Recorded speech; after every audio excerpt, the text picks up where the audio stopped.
Hey guys, if you ever have an opportunity to book this XL class suite on board the Carnival celebration, you have to. It is a must. I am able to book you into this suite. This suite has a double shower, so two people can take a shower at the same time. It has his and her sinks, has a double sink.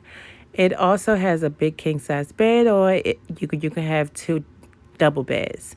It was me, my husband, and my daughter in this room. There's also a TV that pulls up from the bed.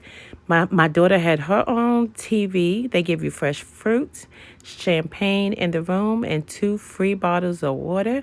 There's also two bottles of water that you have to pay for. There's a table, a little living room area. There's a couch.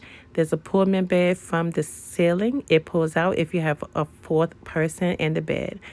The balcony was amazing. It was huge. It had two lounges in it, a big table so you can eat on, and the view was amazing. We sailed out of Miami on a Carnival celebration. If you want to book this room, give me a holler, and then I will help you to book this room. I am a travel agent, and I love making people's dreams come true. Or I can show you how you can book your own room and get the commission for it as well. All right.